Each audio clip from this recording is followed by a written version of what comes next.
Muy buenas noches. Hoy vamos a hablar acerca de las múltiples experiencias de los expositores a partir de las vivencias en el campo de la educación física en las prácticas de las diferentes instituciones y cómo estos se apoyan frente a las teorías como lo son las de Pierre Bourdieu, Pierre Parvelas y Jean Le Bouche.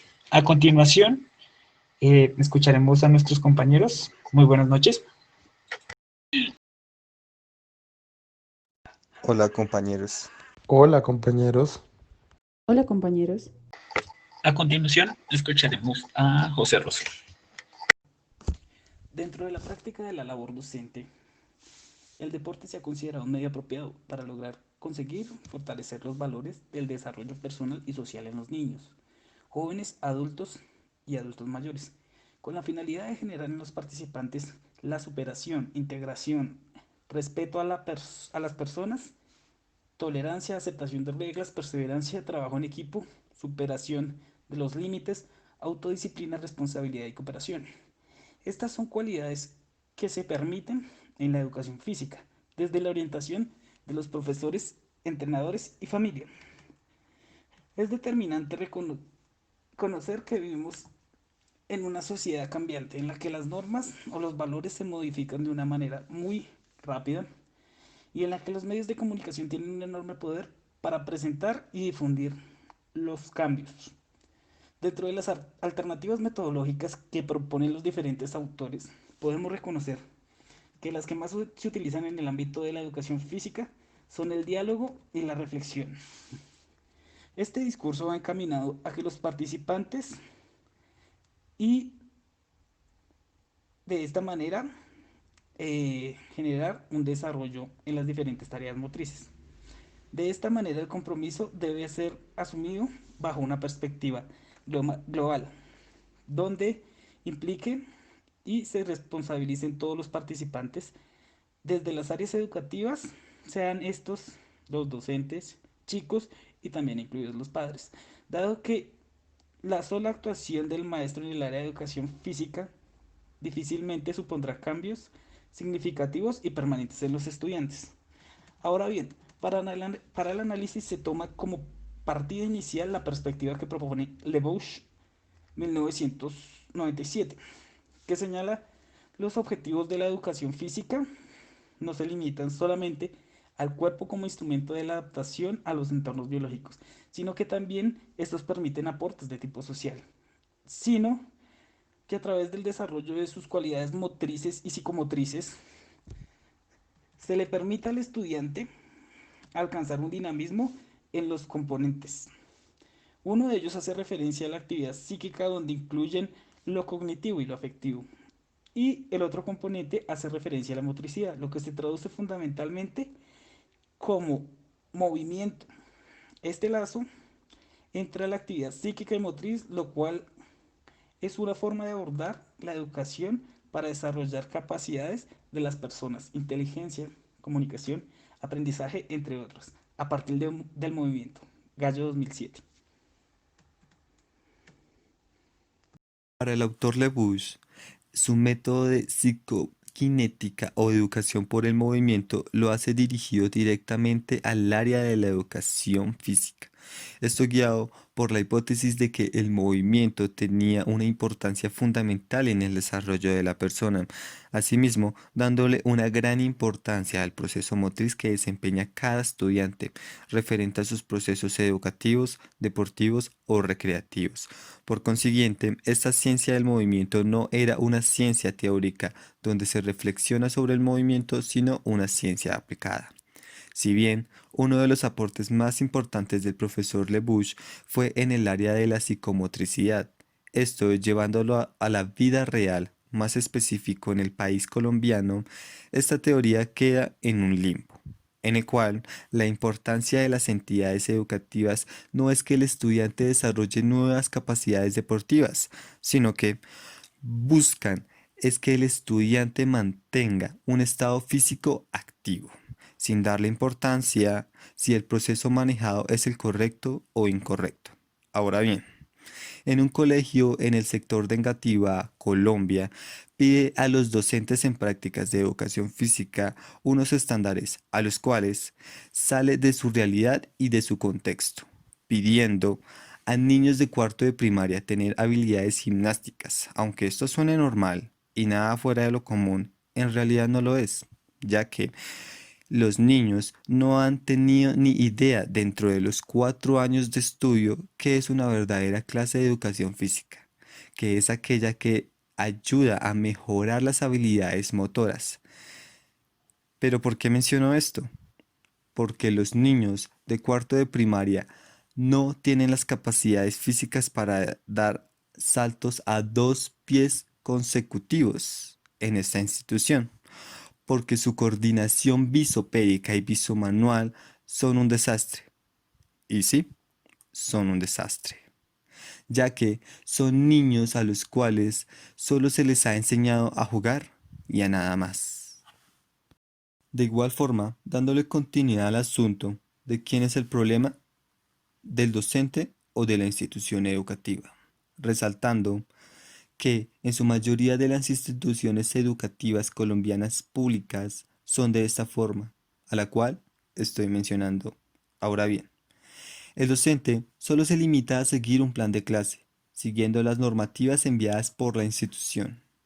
Las instituciones educativas en Colombia son libres en su desarrollo curricular, siguiendo unas normas mandadas por el Ministerio de Educación Nacional o en sus siglas MEN, en la cual la mayoría de las instituciones públicas en cada periodo desarrollan una actividad diferente o un deporte diferente, siendo este periodo de 4 meses, con una clase de 1 hora y 30 minutos a la semana en algunos de los colegios.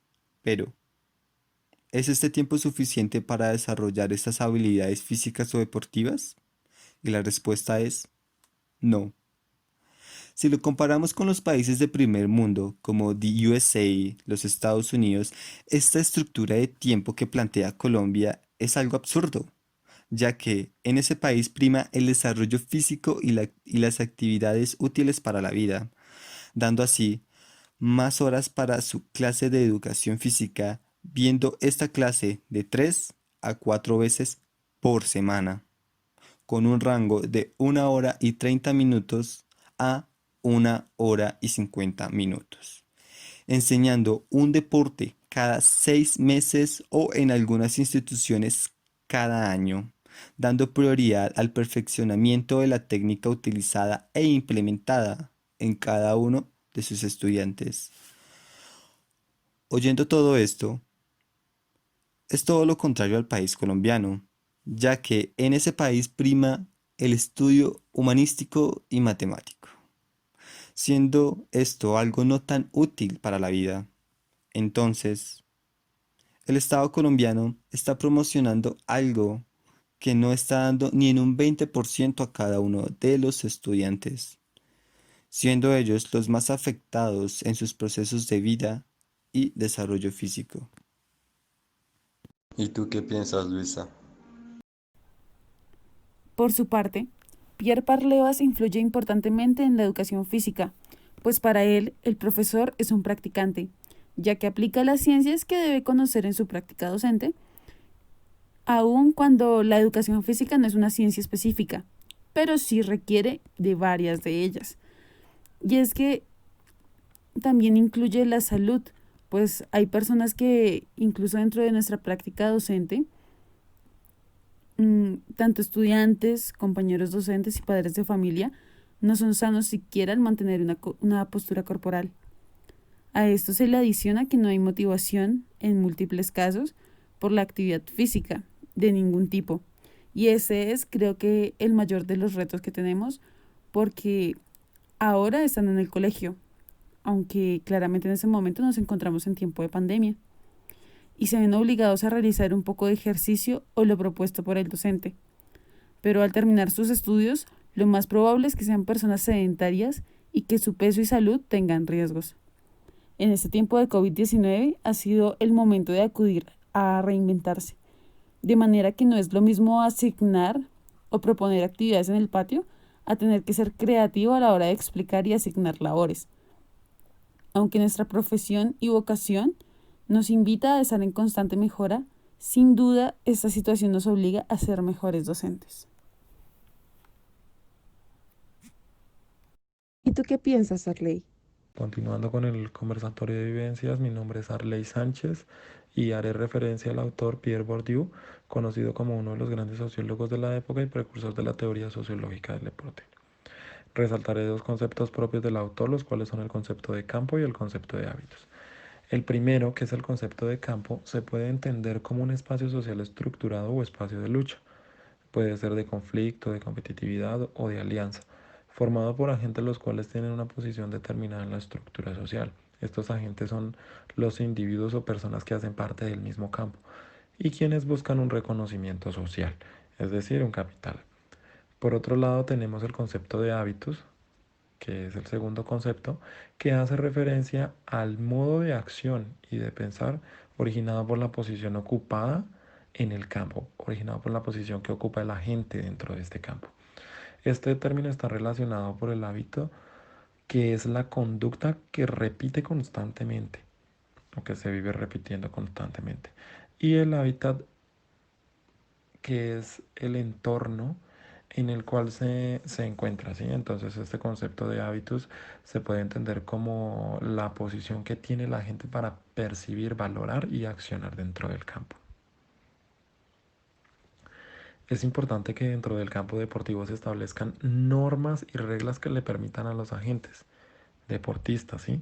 Interrelacionarse de forma adecuada, formando vínculos de cooperación y de trabajo en equipo, de tal forma que el deporte no solo sea un medio de desarrollo físico, motriz, técnico o táctico, sino que también sea un potencializador o potenciador de relaciones sociales positivas, de tal forma que el deportista se desarrolle de manera integral. ¿Sí? Es importante que el campo no se vuelva una disputa por obtener un reconocimiento dentro de este, generando conflictos, luchas, desigualdades, enfrentamientos entre las personas que constituyen el campo. Y por último, dentro de mi vivencia como tal, que fue en el Club Dragons de voleibol del municipio de Funza, Cundinamarca, el cual es un club constituido por solas niñas, he podido observar que ellas mismas generan como lazos de fraternidad y amistad, y que esto lo puedo establecer que es debido como a esas reglas y esas normas que se dan con anticipación y digamos que al hábitus o el hábito que tienen las niñas al ingresar dentro de ese mismo campo, o sea, el hábito que adquieren cuando entran dentro del mismo campo, o sea, dentro de los entrenamientos y dentro de la relación que tienen de ese deporte, el cual es el voleibol. Y que además de esto, las deportistas, que son las que, digamos que las que más sobresalen, no tienen ese pensamiento de superioridad, sino lo que hacen es acoger y motivar a las que, a las otras, a las que menos tienen como nivel, para que mejoren.